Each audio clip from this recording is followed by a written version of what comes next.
어머니, 제가 왔습니다. 밥을 가져왔습니다. 아들이 떨리는 손으로 바루를 내밀었습니다. 바루 안에는 갓 지은 따뜻한 밥이 담겨 있었죠. 어머니가 마른 두 손으로 밥을 움켜쥐었습니다. 허겁지겁 입으로 가져가는 순간이었지요.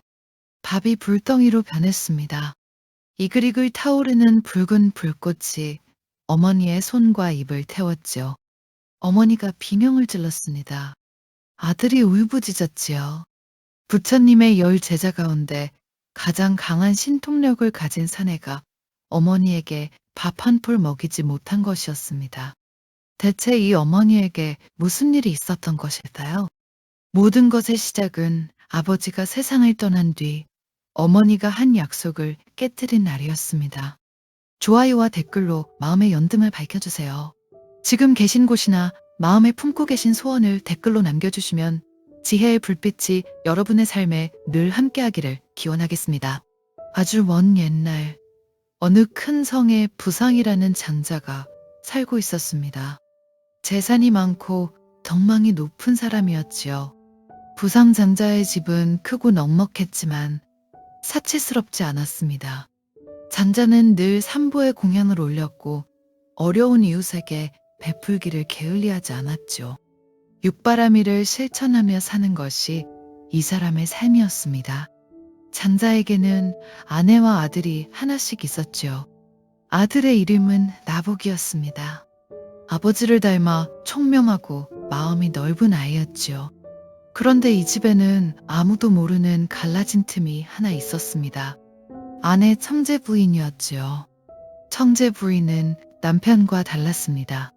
남편이 스님들에게 공양을 올릴 때마다 부엌에서 그릇을 내려놓는 손이 거칠어졌지요. 입으로는 그러시지요라고 했지만 속으로는 쌀 한 톨이 아까웠습니다. 남편이 이웃에게 곡식을 나눠줄 때마다 청제 부인의 눈이 가늘어졌지요. 그러나 남편이 살아있는 동안에는 그 마음을 겉으로 드러내지 않았습니다. 남편의 눈이 무서웠던 것이 아니라 남편의 인자한 눈빛 앞에서 차마 인색한 본색을 보일 수가 없었지요. 장자의 집 한쪽에는 바루가 하나 놓여 있었습니다. 장자가 젊은 시절 절에서 수행할 때 쓰던 것이었지요. 나복은 어릴 때부터 그 바루를 만지며 자랐습니다. 아버지가 그 바루에 밥을 담아 스님들에게 건네는 모습을 보며 자란 아이였지요. 나복이 20살이 되던 해에 부상장자가 병석에 누웠습니다. 오래 앓지는 않았죠. 장자는 자신의 때가 온 것을 알았습니다. 아들을 불러 앉혔지요. 나보가 내가 떠나거든 재산을 셋으로 나누어라. 장자의 목소리는 잔잔했습니다. 하나는 네가 갚고 하나는 어머니에게 드리고 나머지 하나는 삼보의 공황을 올리는 데 쓰라고 했죠. 그리고 한 가지를 더 당부했습니다. 어머니에게 드리는 몫으로 반드시 스님들에게 공양을 올리고 나를 위한 제를 지내달라고 부탁하거라. 나복이 고개를 끄덕였죠. 장자가 아들의 손을 잡았습니다. 그 손에 바루를 쥐어주었지요. 이 바루를 내가 가져라. 내가 평생 이 그릇에 밥을 담아 남에게 건넸다. 빈 그릇은 채워지기를 기다리는 것이 아니라 나누기를 기다리는 것이다. 그날 밤 부상장자가 눈을 감았습니다. 고요한 얼굴이었지요. 나복이 아버지의 가르침대로 재산을 셋으로 나누었습니다. 하나를 어머니에게 드리며 말했지요. 어머니, 아버지께서 당부하셨습니다. 이 돈으로 스님들에게 공양을 올리고 아버지를 위한 제를 지내주십시오. 청제 부인이 고개를 끄덕였습니다. 그래, 그리마. 걱정 말고 다녀오너라. 나복은 장사를 위해 먼 곳으로 떠나야 했지요. 떠나기 전날 밤, 나복은 어머니의 방에 아버지의 바루를 놓아두었습니다. 어머니가 이 바루를 볼 때마다 아버지의 당부를 기억하시라는 뜻이었지요. 다음 날 아침 나복이 집을 나섰습니다. 어머니가 대문 앞에 서서 아들을 배웅했지요. 손을 흔들었습니다. 나복이 고개를 돌려 한 번 더 어머니를 바라보았지요. 어머니의 얼굴에 미소가 걸려 있었습니다. 그런데 이상했지요. 그 미소가 아들이 시야에서 사라지기도 전에 입가에서 흘러내렸습니다. 어머니의 눈이 차갑게 식었지요. 나보기 떠난 뒤 첫 번째 보름이 지났을 때 절에서 스님 한 분이 찾아왔습니다. 부인 장자의 제를 올릴 날이 되었습니다. 공연 준비를 하셔야 합니다. 청제 부인이 대문 앞에 서서 스님을 바라보았지요.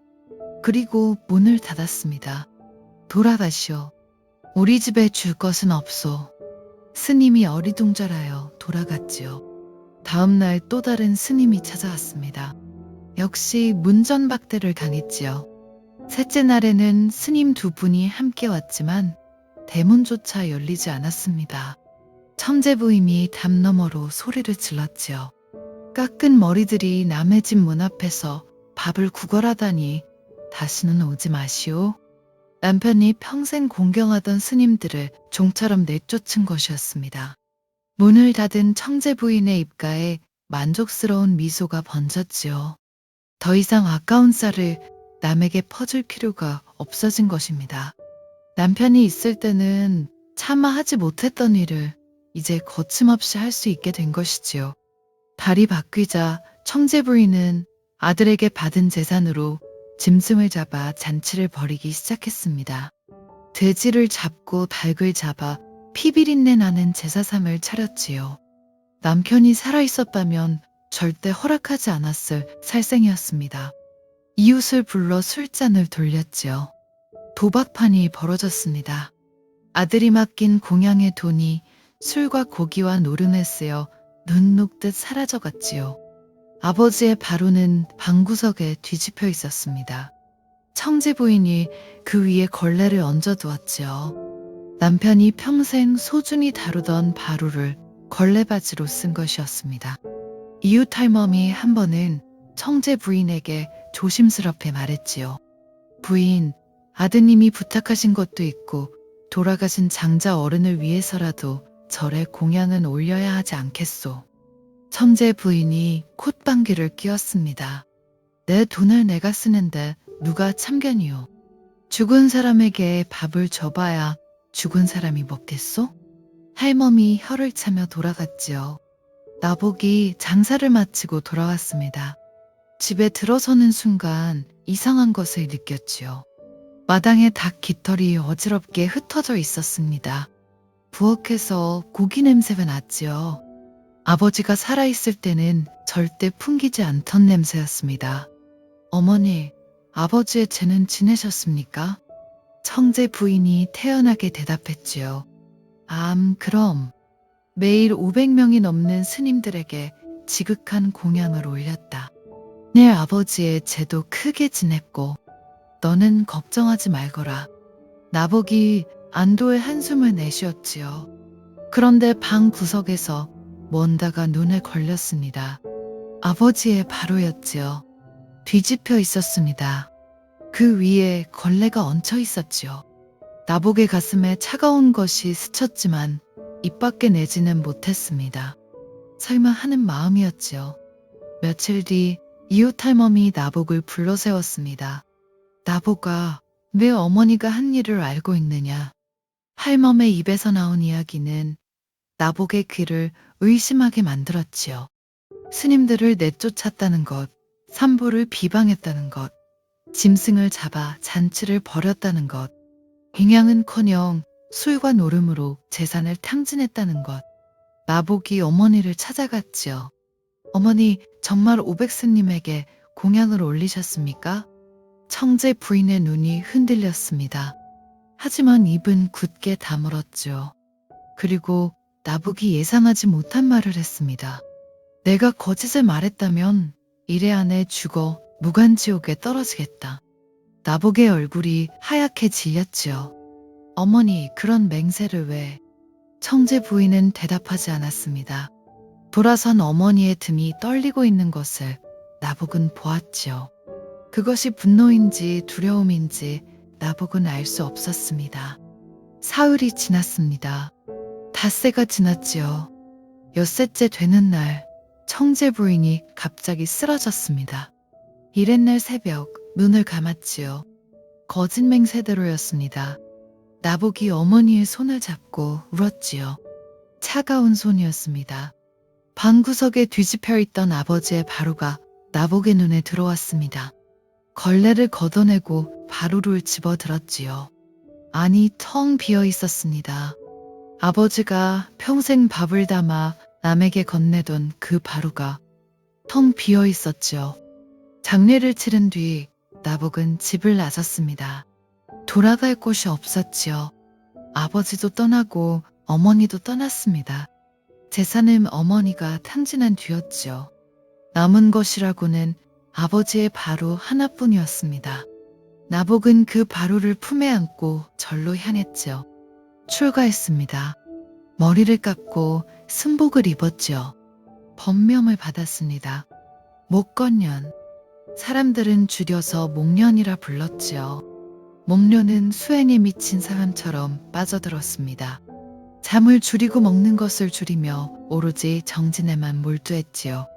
다른 수행자들이 쉬는 시간에도 목련은 앉아 있었습니다. 그의 수행이 유독 치열했던 이유를 아는 사람은 없었지요. 하지만 목련의 가슴 속에는 하나의 얼굴이 새겨져 있었습니다. 어머니의 얼굴이었지요. 거짓 맹세를 하고 이래 만에 죽은 어머니. 무간지옥에 떨어지겠다던 그 말이 목련의 귀에서 떠나지 않았지요. 혹시 정말로 어머니가 정말로 그곳에 떨어진 것은 아닐까? 그 생각이 잠을 이룰 수 없게 만들었고 밥맛을 모르게 만들었으며 목련을 수행의 끝까지 밀어붙였습니다. 부처님의 곁에서 수행한 세월이 흘러갔지요. 목련의 깨달음은 깊어졌고 마침내 아라한의 경지에 올랐습니다. 부처님의 10 제자 가운데서도 목련의 신통력은 따를 자가 없었죠. 하늘을 나는 것도 천리 밖을 보는 것도 과거와 미래를 꿰뚫어 보는 것도 목련에게는 어렵지 않았습니다. 사람들이 그를 불러 말했지요. 신통제일. 부처님의 제자 가운데 신통력이 가장 뛰어난 사람이라는 뜻이었습니다. 그 이름을 얻은 날 목련이 가장 먼저 한 일은 수행도 아니고 설법도 아니었죠. 품에서 아버지의 낡은 바루를 꺼냈습니다. 바루를 두 손으로 감싸쥐고 눈을 감았지요. 어머니를 찾아야 했습니다.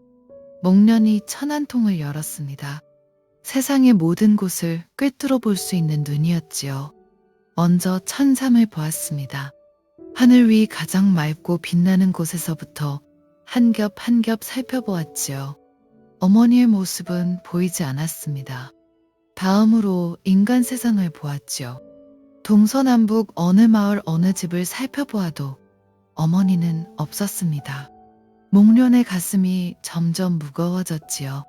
어머니가 좋은 곳에 있지 않다는 뜻이었으니까요. 눈을 더 깊이 내려 깔았습니다.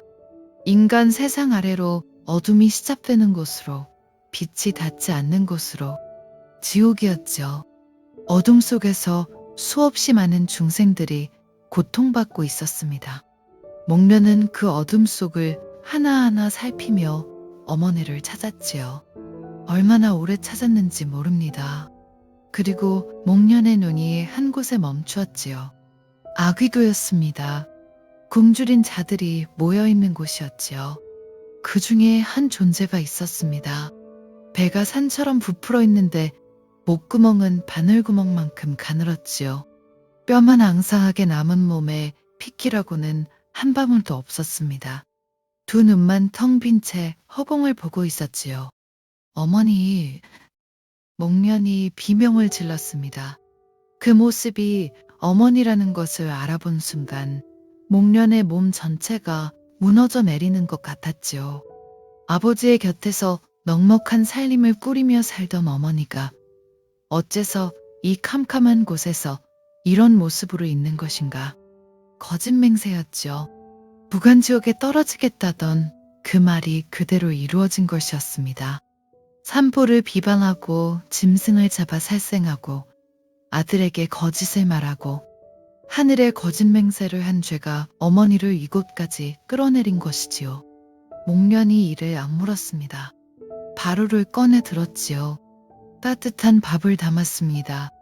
그리고 바루를 허공에 띄워 그 위에 올라탔지요. 바루가 어둠 속을 가르며 아기도를 향해 내려가기 시작했습니다. 어머니에게 밥을 먹이겠다는 것이었습니다. 목련이 어머니의 앞에 도착했습니다. 바루를 두 손으로 안은 채 어머니 앞에 무릎을 꿇었지요. 갓 지은 따뜻한 밥에서 김이 모락모락 피어올랐지요. 어머니가 바루를 보았습니다. 텅 빈 눈에 빛이 스쳤지요. 곧 어머니의 두 손이 바루를 향해 뻗었습니다. 그런데 이상한 일이 벌어졌지요. 어머니가 밥을 움켜쥐는 순간 왼손으로 바루를 가리기 시작했습니다. 오른손으로만 밥을 퍼올리며 바루를 몸쪽으로 끌어당겼지요. 주위에 다른 아기들이 빼앗아갈까봐 감추는 것이었습니다. 살아있을 때의 인색한 버릇이 죽어서도 남아있었지요. 어머니가 허겁지겁 밥을 입에 가져갔습니다. 밥이 입술에 닿으려는 바로 그 순간이었지요. 밥이 불로 변했습니다. 하얀 쌀알이 이글이글 타오르는 붉은 불덩이로 바뀌었지요. 어머니의 손에서 불꽃이 피어올랐습니다. 입가가 타들어갔지요. 어머니가 비명을 질렀습니다. 바로 안에 밥 전체가 시뻘건 화탄으로 변해 있었지요. 한 톨도 단 한 톨도 먹을 수 없었습니다. 목련이 울부짖었지요. 다시 밥을 담았습니다. 이번에는 더 정성스럽게, 더 간절하게. 하지만 결과는 같았지요. 밥이 입에 닿기 전에 불로 변했습니다. 세 번째도, 네 번째도, 몇 번을 보내도 매번 같은 불길이 어머니의 손과 입을 태웠지요.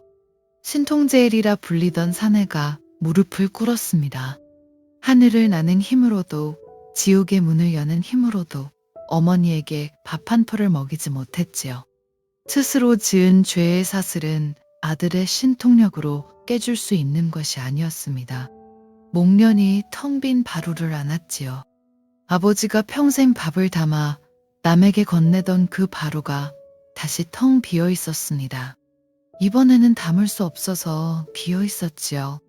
아들의 효심도 아들의 신통력도 이 빈 그릇을 채우지 못했습니다.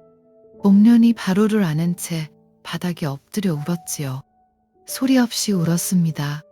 어깨가 들먹거렸지만 소리는 나오지 않았지요. 신통제일이 할 수 있는 일은 우는 것뿐이었습니다. 한참을 울고 나서 목련이 고개를 들었지요. 눈물 사이로 한 가지 생각이 떠올랐습니다. 부처님께 여쭤야 했습니다. 목련이 바루를 품에 안고 일어섰지요. 목련이 부처님 앞에 엎드렸습니다. 이마가 바닥에 닿았지요. 눈물이 돌바닥 위에 떨어져 작은 웅덩이를 만들었습니다. 품에 안은 바루를 부처님 앞에 내려놓았지요. 텅 빈 바루였습니다. 부처님, 어머니가 아귀도에 떨어져 있습니다. 밥을 담아 보냈지만 입에 닿기도 전에 불로 변합니다. 저의 신통력으로는 밥 한 톨도 먹이지 못합니다. 부디 어머니를 구할 방법을 가르쳐 주십시오. 부처님께서 고요히 목련을 내려다 보셨지요. 한참 동안 아무 말씀이 없으셨습니다. 바람이 멎은 것처럼 세상이 잠잠했지요. 이윽고 부처님의 입에서 나직한 음성이 흘러나왔습니다. 목건련아, 내 어머니는 삼보를 비방하고 살생을 일삼으며 하늘에 거짓맹세까지 하였느니라. 죄의 뿌리가 너무 깊어 너 한 사람의 힘으로는 어찌할 도리가 없다. 목련의 얼굴이 흑빛이 되었지요. 천신과 지신의 힘으로도 사천왕의 위신력으로도 그 무거운 죄업의 굴레는 깨트릴 수 없느니라. 목련이 바닥에 이마를 박았습니다. 그렇다면 어머니는 영원히 그곳에 계셔야 한다는 말씀이십니까? 부처님께서 잠시 말을 멈추셨지요. 그리고 입을 여셨습니다. 한 가지 방법이 있느니라. 목련이 고개를 들었지요. 눈물에 젖은 눈이 부처님을 올려다보았습니다. 시방에 계시는 무량한 대중 스님들의 위신력과 공덕을 한데 모으면 그 무거운 사슬을 끊을 수 있다. 음력 7월 15일 하한거가 끝나 스님들의 청정한 도력이 가장 충만해지는 날. 그날에 백미와 오과와 향유와 등불을 바루에 정성껏 담아 시방의 대중 스님들에게 공양을 올려라. 그 무량한 공덕이 회양되어 네 어머니의 죄업을 씻어줄 것이니라. 혼자의 힘이 아니라 함께의 힘이었지요. 한 사람의 신통력으로는 깨트릴 수 없는 죄업의 사슬을 수많은 스님들의 공덕을 모아 끊으라는 것이었습니다. 목련이 두 손을 모아 합장했지요. 반드시 그리하겠습니다. 부처님 앞에서 일어선 목련이 품에서 바루를 꺼내 가슴에 안았습니다. 텅 빈 마루였지요. 이 바루에 담아야 할 것이 무엇인지 이제 알았습니다. 밥이 아니었지요. 시방 대중의 공덕이었습니다. 목련이 7월 15일을 기다리기 시작했지요. 기다림은 길었습니다. 봄이 지나고 여름이 왔지요. 하한거가 시작되었습니다. 스님들이 절에 모여 석 달간의 여름 수행에 들어갔지요. 산문을 닫고 바깥 출입을 끊고 오로지 정진에만 몰두하는 시간이었습니다. 목련도 수행에 들었지요. 하지만 눈을 감으면 어머니가 보였습니다.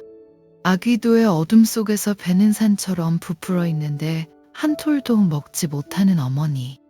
밥을 입에 넣으려 하면 불로 변해 입을 태우는 어머니. 그 모습이 떠오를 때마다 목련의 입술이 파르르 떨렸지요. 7월이 왔습니다.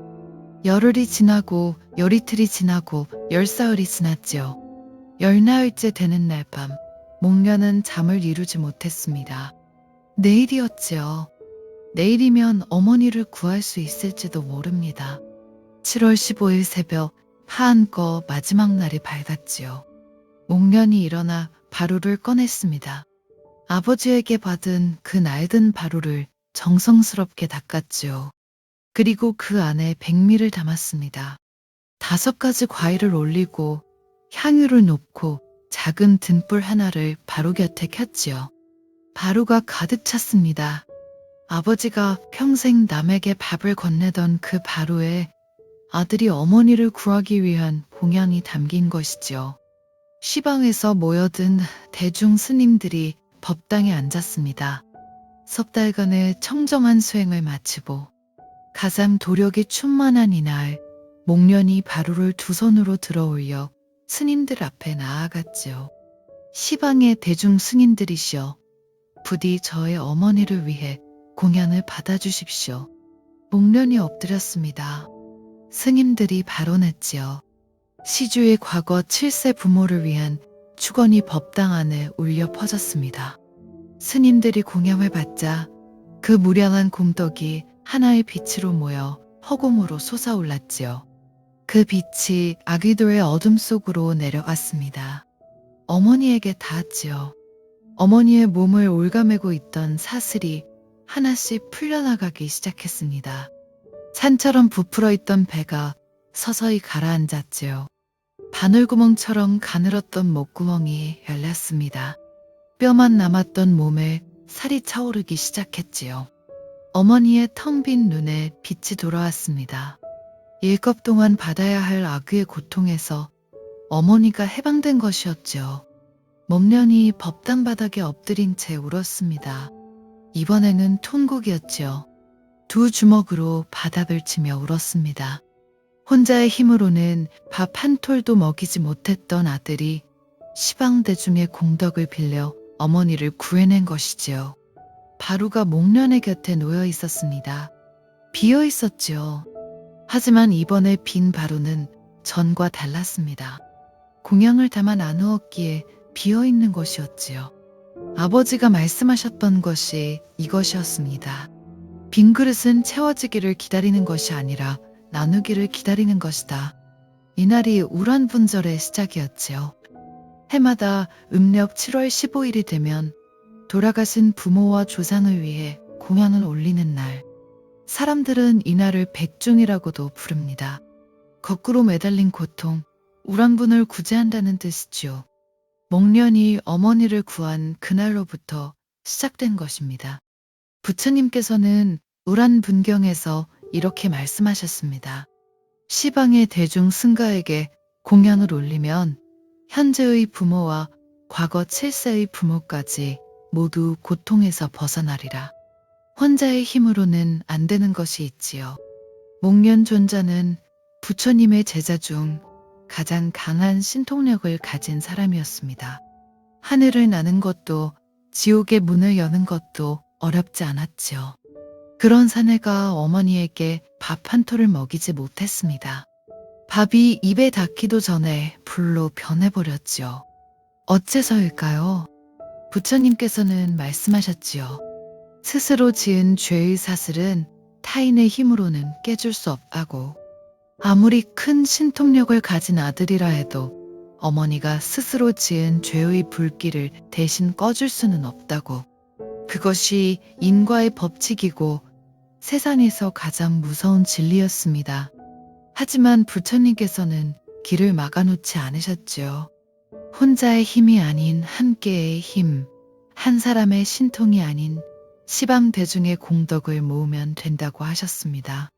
아들 혼자 지는 짐은 세상에서 가장 무거운 짐이지만 함께 나누면 그 무게가 견딜 수 있는 것이 되지요. 가만히 생각해 보십시오. 우리의 삶에도 밥이 불로 변하는 순간이 있지 않습니까? 자식에게 따뜻한 말을 건네고 싶은데 입에서 나오는 것은 잔소리뿐인 어머니가 있지요. 밥을 해서 차려주고 싶은데 멀리 사는 자식에게 밥 한 끼 보내줄 수 없는 어머니가 있습니다. 전화를 걸고 싶은데 짐이 될까봐 전화기만 만지작거리다 내려놓는 어머니가 있지요. 마음으로는 밥을 담고 있는데 입으로 나오기 전에 불로 변해버리는 것이지요. 이미 어머니를 보내신 분들은 더 가슴이 아플 것입니다. 살아계실 때 밥 한 끼 더 해드릴 걸, 전화 한 번 더 드릴 걸, 어머니 사랑합니다 한마디 더 할 걸. 그 후회가 가슴속에서 뻗지지 않는 불로 타고 있을 테니까요. 목련존자가 바로를 안고 울었듯이 텅 빈 밥상 앞에서 눈물을 흘려보신 적이 있으실 것입니다. 하지만 부처님께서는 혼자의 힘으로 안 되면 함께의 힘을 빌리라고 하셨지요. 우리도 그렇습니다. 자식을 위해 혼자 끙끙거리지 않아도 됩니다. 이웃에게 도움을 청해도 되고 먼저 손을 내밀어도 되고 함께 기도해도 되지요. 혼자 짊어지면 무간지옥이 되는 짐도 둘이 나누면 견딜 만한 짐이 됩니다. 그리고 목련존자의 어머니는 인색함의 죄로 아기가 되었지요. 밥을 움켜쥐며 남이 빼앗을까봐 가렸습니다. 나누지 않았기에 불이 된 것이지요. 부상잔자는 평생 바로에 밥을 담아 남에게 건넸습니다. 나누었기에 공덕이 된 것이지요. 같은 밥이 한쪽에서는 불이 되고 다른 쪽에서는 등불이 되었습니다. 차이는 하나뿐이었죠. 움켜쥐었느냐 나누었느냐. 우리의 손에도 보이지 않는 바로가 하나 있습니다. 매일 아침 우리는 그 바로에 무언가를 담지요. 어떤 날은 걱정을 담습니다. 어떤 날은 원망을 담지요. 어떤 날은 후회를 담습니다. 그것을 움켜쥐고 하루를 보내면 저녁이 되었을 때 그 무게에 짓눌려 숨이 막히지요. 하지만 그 바로에 따뜻한 말 한마디를 담아 옆 사람에게 건네면 바로는 비지만 가슴은 차오릅니다. 밥 한 그릇을 나누면 밥은 줄지만 마음은 넉넉해지지요. 전화 한 통을 걸면 시간은 쓰이지만 외로움은 사라집니다. 바로에 무엇을 담을 것인지는 우리의 선택이지요. 탐욕을 담으면 불이 되고 자비를 담으면 등불이 됩니다. 움켜주면 악귀의 불길이 되고 나누면 극락의 등불이 되죠. 오늘 하루 손에 쥐고 있는 것을 한 번만 내려놓아 보시기 바랍니다. 움켜쥐고 있던 걱정을 내려놓고 꼭 쥐고 있던 자존심을 내려놓고 말하지 못했던 한마디를 건네보시기 바랍니다. 그 한 번의 나눔이 목련존자의 바로에 담긴 공양처럼 누군가의 어둠 속에 한 줄기 빛이 되어 내려갈 테니까요. 부처님께서 목련존자에게 가르쳐 주신 것은 결국 이 한 가지였습니다. 빈바루는 채워지기를 기다리는 것이 아니라 나누기를 기다리고 있다는 것이죠.